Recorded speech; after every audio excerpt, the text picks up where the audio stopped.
the game, cause see the boxing voice.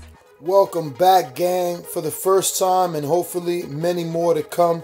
Don't forget to subscribe to the YouTube channel and click on the notifications right here, this little bell, so you can get those emails every time we go live. Word. Oh shit, we got Super O. Super O, what's going on, brother? Damn, you killing me, man. We got another interview scheduled with Adam Wanaki in about 10 o'clock, but we're gonna push him back a couple of minutes to get on with you. I'm very excited to have you on. Very excited to see you in this upcoming fight. I know that my audience probably doesn't even know how good you are, but you gave hell to Fortuna. You had a great fight with Edna Cherry, and I really think you're gonna take this win. I need you to get off speaker though, because you're killing me right now with the audio quality. But I really think you're gonna beat Lee Selby, man. Josh Warrington brought it to Lee Selby, and I think that you have more skill and definitely more power. But could you get off of speaker, please? Yeah, I had you on my headphones. I'll take you off. Oh, hello? Yeah, man, but yeah, I mean, look, I just gave you a whole bunch, so we'll just start over. And how are you, man? Happy New Year. I'm good, man. Happy New Year, man. I was listening. Oh, good, good. So, I mean, how excited are you? This is a big name in the division. Oh, yeah. I'm very excited, man. I've been waiting for this opportunity for a long time.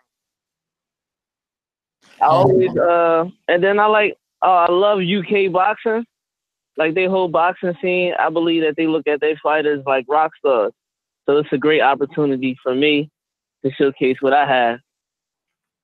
What's going on, Mr. Douglas, man? My name is Michael Gross. How's it going today? I'm good, and yourself? I'm doing pretty good. Now, my first question is there anything that you've seen in the Warrington Selby fight that you kind of seen in Lee Selby that you could expose better than Josh Warrington did? I believe so. I just believe technically, I believe I'm a better fighter than Josh Warrington, skill-wise. He has some qualities that I believe I see in myself that I always had. Like, he comes forward, he throws a lot of punches, and he comes to fight. So them are some of the things that I know I possess already. And far as Lee Selby goes, he's a decent boxer, decent jab. I just believe I had the best jab in the business when I use it, and it'll definitely be on display come February 23rd. Quick, hey, how you doing? Hold on, I got a quick follow-up to that. Now, you said the UK boxing is popping. Let me ask you a real tough question. Yeah. Would you rather win your title if you get your title shot and you're able to win it? Would you rather win it in the States or in the UK? I would rather for financial gain, it'll probably be better for me to win it in the UK. But I will also like to have my family and friends be there when I win the world title. So for that, I would rather be home, or, I would rather be somewhere in the States. Well, I wouldn't mind going there to defend at all. Hey, man, you win that world title, Super O, and you just ship the whole crew off wherever you want. But, hey, how you doing? It's Mario Munguia here. Real quick, I wanted to piggyback off of Mike's question because he's coming off of the biggest loss of his career. You're coming off of 2 wins, and your 2 losses were actually really good performances still. So whose back is against the wall here? Obviously, he's a name, but he's also in a dire position where for him to lose 2 back-to-back would be devastating. So whose back's against the wall? Who's got more to win here? I feel like my back is always against the wall, but he's not in a better situation. You get what I'm saying? I just believe that I'm younger, I'm more youthful, I'm stronger. I've been campaigning at 100 and 135 pounds for a long time now. So it's just all of a sudden he wants to jump 2 weight classes and deal with me. One of the toughest fighters, one of the fighters that don't nobody at 130 pounds want to see or 135 want to see, but he want to jump from 126 and deal with me. So I believe his back is going to be against the wall, and his back is going to definitely touch that mat come February 23rd. Do you feel somewhat disrespected that he's trying to jump 2 weight classes and like take on a guy like you? I don't feel disrespected. I just feel like he don't know. You get what I'm saying? I just feel like he don't know, and he wants to make them domestic fights, like he said, at 135 pounds. So I just believe that I'm one of them guys, and I just believe that he thinks that I'm one of them guys that he could test his skill against to see if he's ready for that. And it is big fights to be made at 135 pounds, and especially in the UK boxing scene. You get what I'm saying? And I feel as though he's more sold on that than anything, because he did everything that he could do at 126 pounds over there. Yeah, so I don't feel disrespected at all about it, but I believe that he's in over his head for sure. Hey, this is thanks for coming on the show. This is Raf Dawkins over in the UK. Why is it, do you think, the UK market's bubbling from a US perspective? Why is it bubbling over here? I feel like first of all, the stadium, the O2 Arena. I always was paying attention to them fights they had 5 o'clock, and then 5 o'clock here. So it'd be like 5 o'clock on a Saturday. I mean, I sit there, me and my brother actually watch boxing all the time. And for one, the heavyweight champion over there is popping.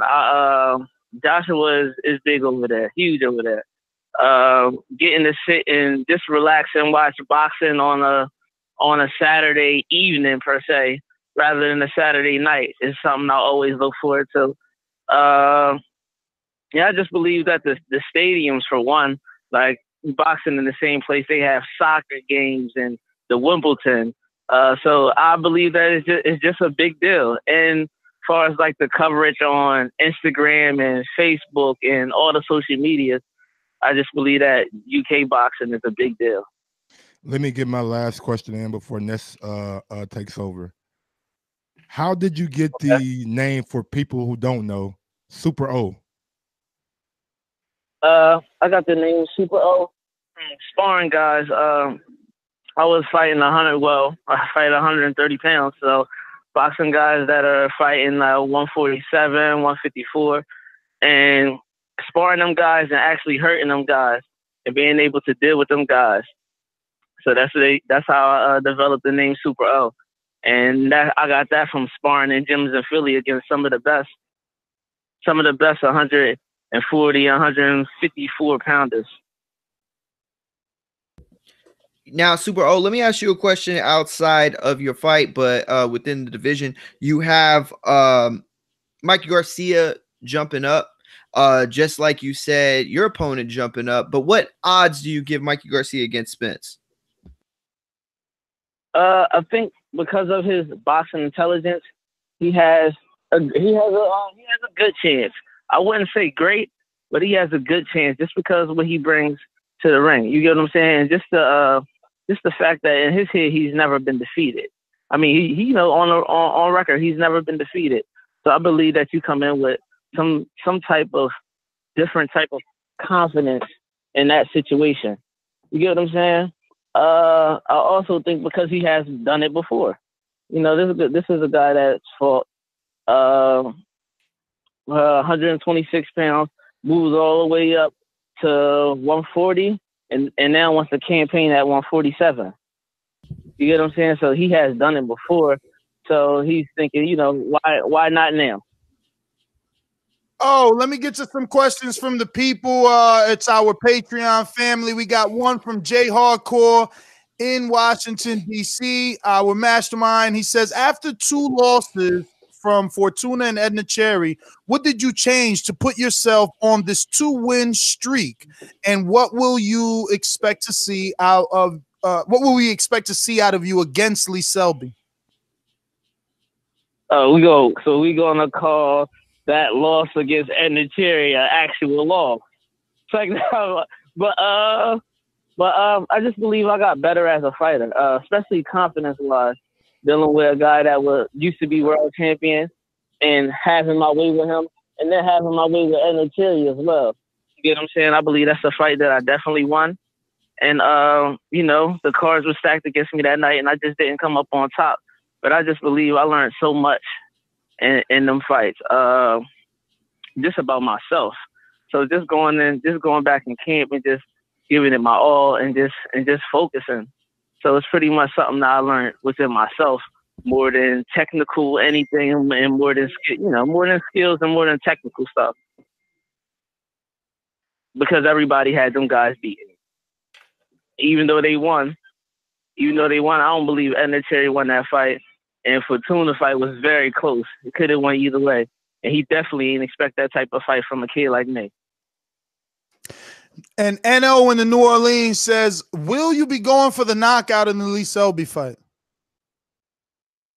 I'm a very excited fighter, and I always go for the knockout.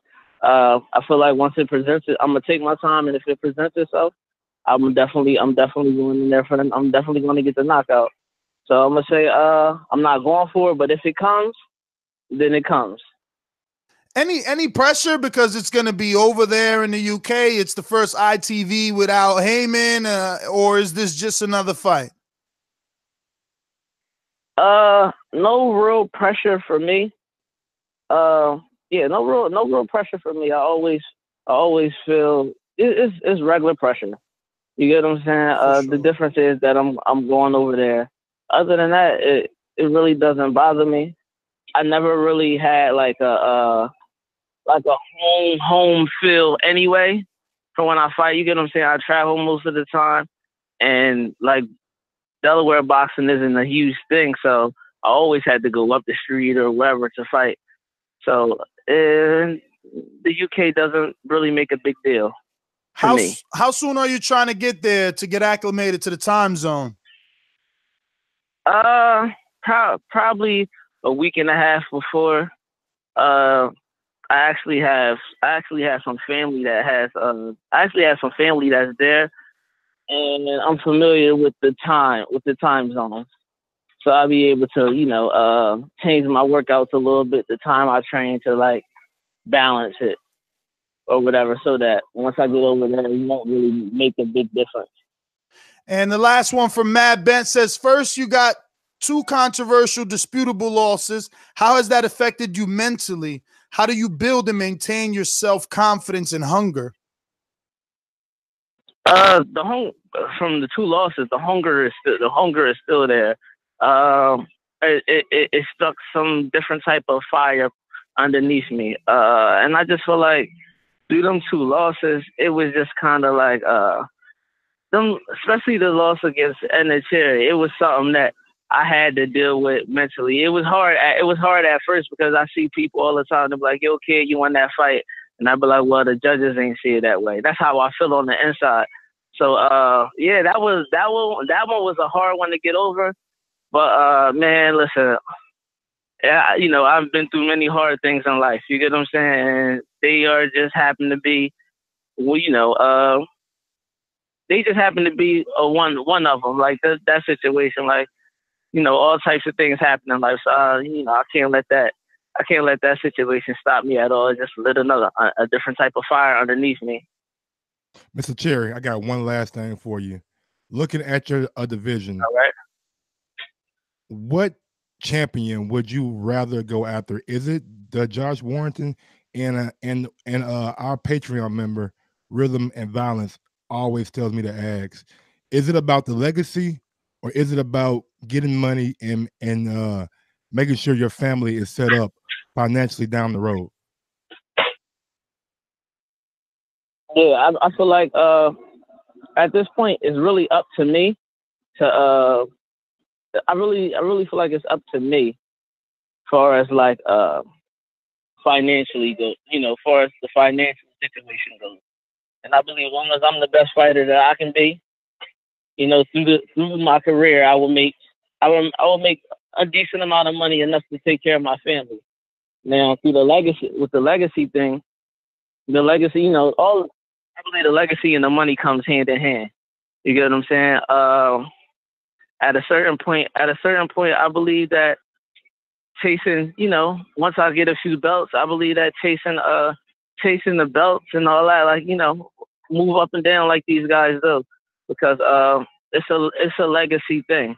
You get what I'm saying? At the end of the day, nobody wants to be considered second or third. Everybody wants to be number 1. But the most important part of it all is taking care of our families. But I believe that can be done and still chase the legacy. Like, the money comes with it. So I'm more sold on the legacy. I know the money will come. Thank you, brother. Thank you for calling in, man. Thank you for being part of the show. Yeah. We're definitely excited about this fight versus you and Lee Selby. We're going to be following you closely, man. Can't wait to get you back on before the fight. And hope you do your victory lap around here, man. Give out your social media for anybody that isn't following you can do so. All right. My name on Instagram is Highly Touted Super O. Highly Touted _ Super O. And on Twitter, I'm Super O _130 KP. All right. Oh, thanks for calling in once again. There you have it. Omar Douglas going to be taking on Lee Selby on that James DeGale versus Chris Eubank undercard.